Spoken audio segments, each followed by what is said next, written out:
আচ্ছা, ওয়েদারটা বেশ অদ্ভুত রকমের, মানে অদ্ভুত রকমের কেন, সকালবেলা যখন বেরোই প্রচণ্ড মেঘ করে এক পশলা বৃষ্টি হয়ে গেল। তারপরে অফিসে যখন গেলাম তখন দেখলাম বেশ রোদ। এর মধ্যে আমার সহকর্মী সজীবকে বললাম যে একটু চা খাওয়া দরকার। তো ও বললো যে চা তো সব জায়গায় পাওয়া যায়, আলাদা করে রাখি। আমি বললাম আজকে আলাদা চা খাবো, থাইল্যান্ডের চা খাবো। তো থাইল্যান্ডের চা খেতে আজকে একটা ছোট দোকানে এসেছি। দোকানটা হচ্ছে চা থাই অ্যান্ড টা, মানে আমরা চাটা খাবো, চা এবং টা। এই দোকানটা হচ্ছে মগবাজারের যে একটা বড় ফুডকোর্ট আছে অ্যাট দ্য টেবিল, মগবাজার ঠিক মোড়ে। ওখানে কিছু স্ন্যাক্সও এখানে পাওয়া যায়, কিছু অথেন্টিক, মানে অথেন্টিক না বললে তো ফুড ব্লগে নাকি এখন হয় না। সো অথেন্টিক থাই কিছু স্ন্যাক্স আর চা। তো চাটা আগে নেই, বাকি কথা পরে হচ্ছে।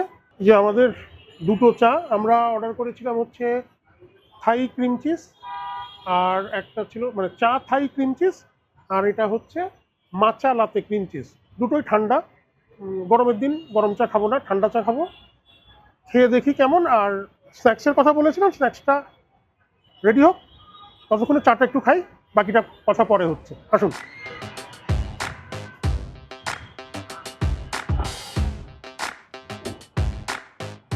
এই দুটো চারই কিন্তু দাম হচ্ছে 300 করে, পরিমাণটা দেখতেই পাচ্ছেন, বেশ বড় কাপে 300 টাকা করে, এবং মোটামুটি বেশ ভালো পরিমাণে ক্রিম চিজ দেওয়া আছে।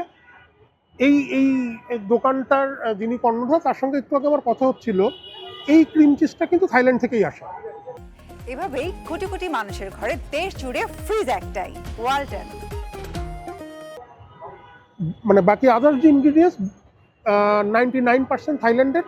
প্লাস্টিকটা কোথার আমি জানি না, এটা থাইল্যান্ড থেকে আসে কিনা, বাট বলছে যে থাই চা।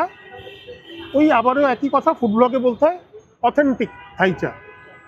চাটা তো খাবো, তার আগে দোকানের মালিক যিনি তার সঙ্গে একটু কথা বলবো, একটু শুনি কেন বাংলাদেশে থাই চা। থাই চা কেন? এটা হচ্ছে যে ঢাকায় প্রচুর থাই রেস্টুরেন্ট আছে, authentic and something with fusion with Bangladeshi test প্রচুর আছে, কিন্তু নো হোয়ার আপনি থাইল্যান্ডের চা খুঁজে পাবেন না। সো এটা একটা আমার থিঙ্কিং ছিল যে বাংলাদেশে থাই চাটাকে আমি পপুলার করতে চাই। আর এটার মূল কারণ আমার স্ত্রী একজন থাই নাগরিক, এবং তাদেরও বিজনেস ছিল থাই ব্রেড অ্যান্ড বেকারি, তাদের ওখানে বিজনেস ছিল। তো আমি যখন এরকম একটা নতুন ফুড বিজনেসে যাব, তখন তার এই আইডিয়া যে ওকে উই ক্যান ইন্ট্রোডিউস থাই চা অ্যান্ড থাই স্ন্যাক্স, এটাই আমাদের সিগনেচার। প্রথমে একটু এই যে মাচা চা যেটা লাতে, সেটা একটু টেস্ট করে দেখি।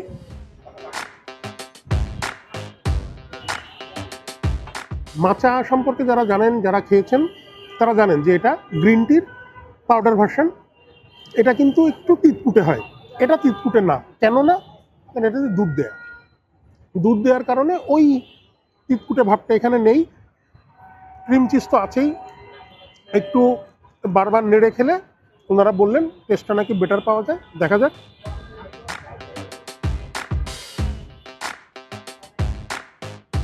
গরমের দিনে, মানে থাইল্যান্ডেও তো গরমের দেশ, আমাদের এখানেও বেশ গরম।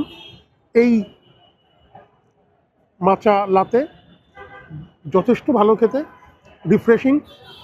এরকম 750 ml একটা চা, বা আপনারা যা মানে 2-4 জন থাকলে প্রত্যেক একটা চা নিয়ে ঘন্টার পর ঘন্টা এখানে বসে আড্ডা দিতে পারেন। এবার এটা একটু আমরা টেস্ট করে দেখি। এটা হচ্ছে চা থাই ক্রিম চিজ, যেটা বলছিলেন যে অরিজিনাল থাই চা, ক্রিম চিজ দেয়া। এই চাটার একটা খুব মজার জিনিস হচ্ছে এর কালার। থাই চা নাকি এরকমই হয়। আমি সত্যি কথা বলতে থাইল্যান্ডে একবারই গেছি, গরম চা খেয়েছি, আমার দুধ চা ছাড়া হয় না। সো অথেন্টিক থাই চা খাওয়ার জন্যই এখানে আসা। এটা কেমন লাগে একটু খেয়ে দেখি।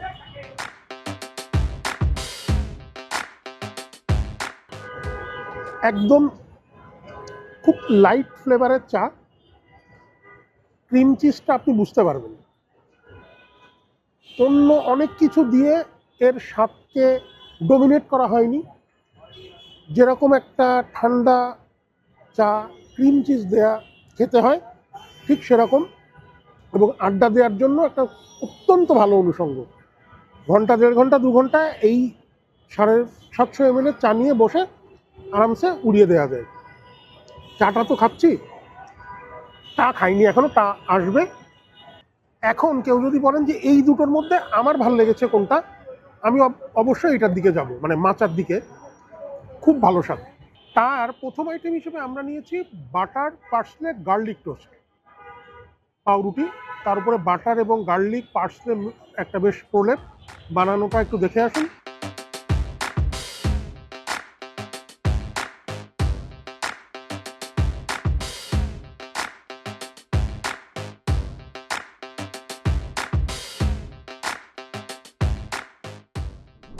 এই খাবারটা, এই ধরনের টোস্ট থাইল্যান্ডের স্ট্রিট ফুড হিসেবে, লেট নাইট ফুড হিসেবে বেশ জনপ্রিয়। এই বাটার যেটা আপনারা দেখলেন, এই বাটারটা আমি যতদূর শুনেছি মালয়েশিয়া থেকে আসে, বাকি ইনগ্রিডিয়েন্টসের বেশিরভাগই বাইরে থেকে আসে। এখানে কিভাবে ভাজা হয় তা তো দেখলেনই। এখানে কিন্তু 5 পিস থাকলেও মূলত এই প্ল্যাটারটা হচ্ছে 4 পিসের। 4 পিসের দাম হচ্ছে 210 টাকা। এই সাইজের পাউরুটি দেওয়ার টোস্ট 210 টাকা 4 পিস। 5 পিস কিন্তু এখানে আছে, কিন্তু মূলত 4 পিস থাকে।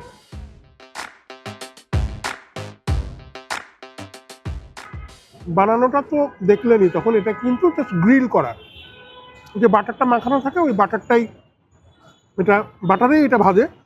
ইস্ট এশিয়ান চা খাবো আর জেসমিন টি খাবো না, এত বড় অন্যায় মনে হয় অনেকেও, মানে কেউই সহ্য করবে না।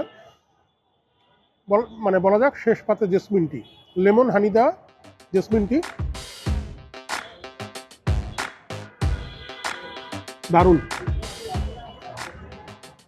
ছোট কাপের দাম 100 টাকা, বড় এরকম ইয়েতে নিলে 150 টাকা দাম। দারুণ চা। চায়ের আরও দুটো জিনিস আমাদের সামনে চলে এসছে। একটা হচ্ছে পিওর ভেজিটেবল একটা আইটেম, এটা হচ্ছে ওটস কাটলেট। বেসিক্যালি নানান ধরনের সবজি একটা কাটলেটের শেপ দিয়ে তার উপরে ওটস দিয়ে এটাকে ভাজা, আর সঙ্গে হচ্ছে একটা থাই সালাদ। এই সালাতে একটা একটা কি বলবো, এটা ঝোল, একটা প্রিপারেশন এটা করা হয়। এই প্রিপারেশনটা যিনি করেন, যিনি বলছিলেন যে এই দোকানের আরেকজন কর্ণধার তিনি থাই নাগরিক, তার হাতের এই তৈরি এইটা আমি একটু আগে মুখে দেই।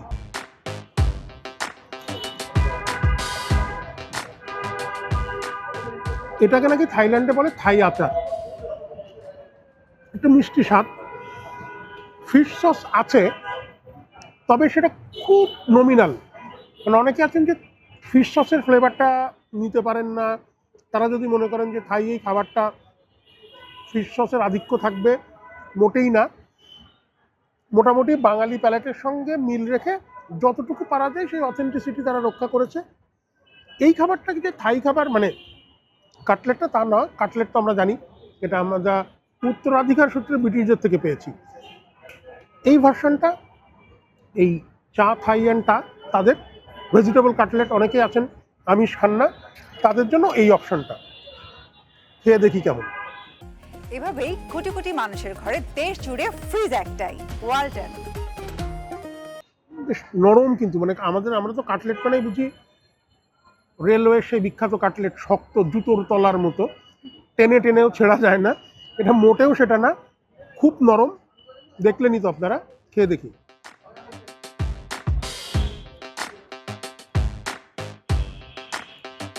Actually good.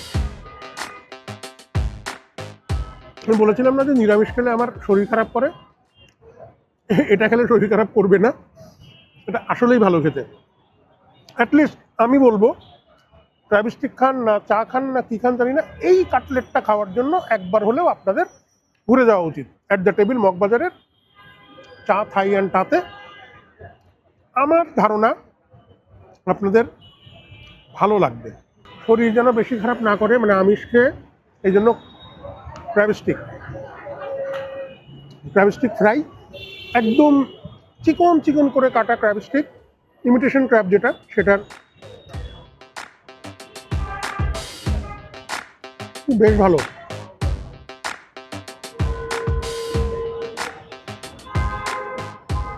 সপ্তাহ শেষে আড্ডা দেওয়ার জন্য অ্যাট দ্য টেবিলের এই বাইরের জায়গাটা কিন্তু বেশ ভালো। এরকম এক প্লেট ক্র্যাব স্টিক ফ্রাই, নিজের পছন্দ মতো চা, কাটলেট কিংবা টোস্ট নিয়ে দুর্দান্ত সময় কাটানো যায়। এরকম আড্ডার জায়গা ঢাকা শহরে মোটামুটি রিজনেবল প্রাইসের মধ্যে আর আছে কিনা আপনারা জানাবেন আপনাদের রেকমেন্ডেশনে। আমরা হয়তো চলে যাব। চা খেলাম, তাও খেলাম এই চা থাই অ্যান্ড টাতে। আবার দেখা হবে অন্য কোনো পর্বে অন্য কোনো খাবার নিয়ে। ততক্ষণ ভালো থাকুন, খাওয়ান দাওয়ানের সঙ্গে থাকুন, চর্চার সঙ্গে থাকুন। দেখা হচ্ছে আবার, টাটা।